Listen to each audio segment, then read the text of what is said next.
आप माने या ना माने, परंतु इस दुनिया में कई ऐसी गलती भी हैं जिसके कारण इंसानों को करोड़ों रुपए का नुकसान हुआ है। आज की इस वीडियो में हम आपको मानव द्वारा की गई कुछ ऐसी गलतियों के बारे में बताएंगे जिस कारण उन्हें अरबों खरबों रुपए का नुकसान भी झेलना पड़ा है। ये वीडियो देखने के बाद आपको हंसी भी आएगी और आप सोचेंगे कि भला कोई इतनी बड़ी गलती कैसे कर सकता है। Walkie talkie building. दोस्तों, एक बड़ी बिल्डिंग बनाने के लिए बड़े बड़े इंजीनियर्स कई महीनों की मेहनत के बाद उसका नक्शा तैयार करते हैं। इसके बाद कई सालों में एक बड़ी बिल्डिंग बनकर तैयार हो पाती है। लेकिन क्या ऐसा हो सकता है कि इंजीनियर्स की एक छोटी सी गलती के कारण उस बिल्डिंग के आसपास इतनी अधिक गर्मी बढ़ जाए कि उस गर्मी से गाड़ी तक पिघल जाए। दोस्तों, कुछ ऐसा ही नजारा देखने को मिला था लंदन में। लंदन में 160 मीटर की ऊंचाई वाली एक बिल्डिंग बनकर तैयार की गई। इसकी शेप वॉकी टॉकी के आकार की होने के कारण इसे वॉकी टॉकी बिल्डिंग नाम दिया गया। जैसा कि आप जानते हैं और आपने स्कूल में भी पढ़ा होगा कि जब लाइट कॉन्केव मिरर से रिफ्लेक्ट होती है तो उसका तापमान बढ़ जाता है। मैग्नीफाइंग ग्लासेस में भी कॉन्केव लेंसेज का ही इस्तेमाल होता है। इस बिल्डिंग के चारों तरफ भी इंजीनियर्स ने कॉन्केव मिरर लगा दिए। ऐसा करने से सूरज की रोशनी इन शीशों से रिफ्लेक्ट होकर आसपास मौजूद दुकानों और गाड़ियों पर गिरने लगी थी। इन मिरर्स की वजह से सूरज की रोशनी का तापमान 110 डिग्री सेल्सियस तक पहुंच जाता था। आपकी जानकारी के लिए बता दें कि 100 डिग्री सेल्सियस पर पानी उबल जाता है, तो आप अंदाजा लगा सकते हैं कि वहां गर्मी से कितना बुरा हाल हुआ होगा। उस गर्मी के कारण वहां आसपास लोगों का रहना मुश्किल हो गया। लोगों की गाड़ियों के पार्ट्स पिघलने लगे। इतना ही नहीं, कुछ लोग तो उस गर्मी में ऑमलेट भी बना लिया करते थे। जब लोगों ने इसकी शिकायत की तो करोड़ों रुपए खर्च करके बिल्डिंग के डिजाइन में कुछ बदलाव किए गए और बिल्डिंग के मिरर्स को कवर कर दिया गया। France train project. अब हम आपको फ्रांस सरकार की एक ऐसी गलती बताने जा रहे हैं जिसे सुनकर आप भी कहेंगे कि भला कोई इतनी बड़ी गलती कैसे कर सकता है। असल में कुछ साल पहले फ्रांस की सरकार ने अपने देश में रेल नेटवर्क को बढ़ाने के लिए 2000 नई ट्रेनों का ऑर्डर दिया था। वहीं दूसरी ओर फ्रांस में तेजी से नए प्लेटफॉर्म्स बनाने का काम भी शुरू हो गया। कुछ समय बाद जब फ्रांस को 2000 नई ट्रेन की डिलीवरी मिली तो उन्हें एहसास हुआ कि असल में उन ट्रेन की चौड़ाई प्लेटफॉर्म की चौड़ाई से काफी ज्यादा है। ये गलती फ्रांस सरकार से ट्रेन का प्रोजेक्ट देने वाली कंपनी को गलत साइज बताने के कारण हुई थी। यानी कि सरकार ने प्लेटफॉर्म का साइज गलत माप लिया और वही गलत साइज ट्रेन बनाने वाली कंपनी को दे दिया। इसके बाद पहले तो सरकार ने अपनी गलती छिपाने की कोशिश की, लेकिन सच तो आखिर एक ना एक दिन सबके सामने आ ही जाता है। बहुत जल्द सच सबके सामने आ गया और फ्रांस की सरकार ने प्लेटफॉर्म की चौड़ाई बढ़ाने का काम शुरू किया। इस छोटी सी गलती के कारण इस पूरे प्रोजेक्ट में सरकार को 488 करोड़ रुपए अधिक खर्च करने पड़े। एनवी प्रेस्टिज शिप का डूबना।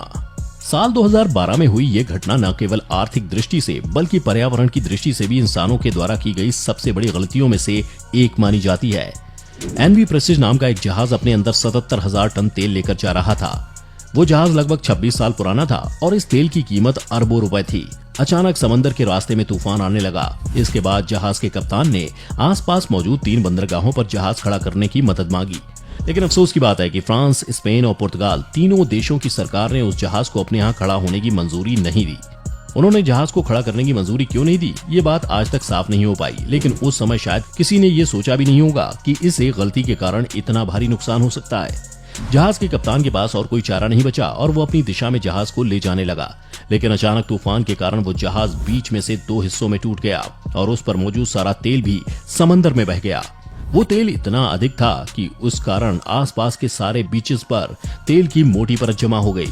पर्यावरण को भी उस तेल से बहुत अधिक नुकसान हुआ और लाखों करोड़ों मछलियों की मौत भी हो गई। इंसानों द्वारा एक जहाज को खड़ा करने की इजाजत न देने के कारण 7 अरब रुपए का नुकसान झेलना पड़ा। The biggest lottery loss. इस दुनिया में बहुत से ऐसे लोग हैं जो मेहनत से ज्यादा भाग्य पर विश्वास करते हैं। इन्हीं में से एक थी इंग्लैंड की रहने वाली महिला। वो महिला हर हफ्ते अपनी किस्मत आजमाने के लिए लॉटरी टिकट खरीदा करती थी। लॉटरी टिकट खरीदने के बाद वो अपनी टिकट का नंबर एक डायरी में लिख लिया करती थी और इसके बाद जब भी टीवी पर लॉटरी नंबर अनाउंस किया जाता था तो उस डायरी में से ही वो नंबर मैच किया करती थी। एक दिन वो हर हफ्ते की तरह अपनी डायरी लेकर लॉटरी के टिकट का नंबर का मिलान कर रही थी। वो लॉटरी 1200 करोड़ रुपए की थी, जो ब्रिटेन के इतिहास की सबसे बड़ी लॉटरी बताई जाती है। जैसे ही महिला ने नंबर मिलाने शुरू किए तो वो सारे के सारे नंबर्स उसकी लॉटरी टिकट से मेल खा गए। इसके बाद जब खुश होकर उसने ये बात अपने पति को बताई तो वो बिल्कुल निराश हो गई। असल में उसके पति ने सारी लॉटरी टिकट कूड़े में फेंक दी थी। उसके पति को लगा कि हर बार की तरह इस बार भी वो नहीं जीतेंगे। इतना सब हो जाने के बाद भी उस महिला ने अपने पति को माफ कर दिया। Ronald Wayne Apple shares. आज के समय में अगर पूरे विश्व की सबसे बड़ी मोबाइल कंपनियों की बात करें तो सबसे पहले एप्पल का नाम ही हमारी जुबान पर आता है। आज इस कंपनी की नेटवर्थ अरबों डॉलर्स की है। इस कंपनी के को फाउंडर स्टीव जॉब्स का नाम तो सभी लोग जानते हैं। इसके अलावा कंपनी के दूसरे को फाउंडर स्टीव वोजनिक भी किसी पहचान के मोहताज नहीं है। लेकिन इस कंपनी के तीसरे को फाउंडर रोनाल्ड वेन का नाम शायद ही आपने पहले कभी सुना होगा। सन 1970 के दशक में एप्पल की कंपनी को बनाने में इनका भी महत्वपूर्ण योगदान था। एप्पल का ओरिजिनल लोगो भी रोनाल्ड वेन ने ही डिजाइन किया था। आपको जानकर हैरानी होगी कि कंपनी की स्थापना के मात्र 12 दिन बाद ही रोनाल्ड ने अपने हिस्से के 10% शेयर बेच दिए थे। उन्हें लगा था कि एप्पल में निवेश करना एक गलत फैसला है और ये कंपनी ज्यादा समय बाजार में नहीं टिक पाएगी, इसलिए उन्होंने अपने हिस्से के 10% शेयर केवल $800 में बेच दिए। रोनाल्ड वेन की जिंदगी की ये सबसे बड़ी भूल थी। आज बाजार में उन शेयरों की कीमत लगभग 9 लाख करोड़ रुपए है। अगर रोनाल्ड वेन के पास आज भी वो शेयर होते तो इस समय वे दुनिया के सबसे अमीर व्यक्तियों की सूची में होते। हालांकि वेन ने कई इंटरव्यूज में ये बात कही कि उन्हें अपने फैसले को लेकर बिल्कुल भी पछतावा नहीं है। खैर, इसके अलावा वो कर भी कह सकते हैं, क्योंकि वे जानते हैं कि ये उनकी एक ऐसी गलती थी जो सुधारी नहीं जा सकती। The Laufenburg bridge. अब हम आपको इंजीनियर्स की एक और ऐसी गलती दिखाने जा रहे हैं जिसे देखकर आपको यकीनन बहुत हंसी आएगी। जैसा कि आप जानते होंगे कि समुद्र के ऊपर एक पुल बनाना आसान काम नहीं है और अक्सर जब भी किसी समुद्र या नदी के तट को जोड़ने के लिए एक पुल बनाया जाता है तो उसका काम दोनों छोर से शुरू होता है। इसके बाद बीच में से दोनों पुल को जोड़ दिया जाता है। ठीक इसी तरह एक पुल जर्मनी और स्विट्जरलैंड के बीच बनना शुरू हुआ। दोनों ही तरफ से पुल बनाने का काम शुरू हुआ और तय हुआ कि बीच में पुल को एक जगह से जोड़ दिया जाएगा। लेकिन अब इसे आप इंजीनियर्स की भूल कहें या फिर एक बड़ी लापरवाही, जब दोनों पुल बीच में आए तो देखा कि वो दोनों एक दूसरे से काफी दूर है और इतना ही नहीं, उनकी ऊंचाई भी एक दूसरे से काफी कम ज्यादा थी। बाद में बताया गया कि इस पुल को बनाने वाले इंजीनियर से समुद्र का एल्टीट्यूड मापने में गलती हो गई थी और इसी वजह से वो पुल एक साथ नहीं जोड़ा गया। इस एक छोटी सी गलती की वजह से वो पुल बनाने वाली कंपनी को करोड़ों रुपए का घाटा सहना पड़ा। Pizza worth 10,000 bitcoins. अगर आप भी खाने के बेहद शौकीन हैं और भूख लगने के वक्त खाने के लिए कोई भी कीमत चुकाने के लिए तैयार रहते हैं तो ये वीडियो आपके लिए ही है। यकीनन ये वीडियो देखने के बाद अपनी भूख को कंट्रोल में करना आप सीख जाएंगे। लैज़लो हेंजीज नाम के एक शख्स ने साल 2009 में क्रिप्टो करेंसी बिटकॉइन में इन्वेस्ट किया था। उन्होंने उस समय लगभग 10,000 बिटकॉइंस खरीदे, लेकिन 22 मई 2010 के दिन कुछ ऐसा हुआ जिसकी उन्होंने कल्पना भी नहीं की थी। इस दिन उन्हें इतनी तेज भूख लगी कि उन्होंने अपने 10,000 बिटकॉइंस केवल 2 पिज्जा खरीदने में खर्च कर दिए।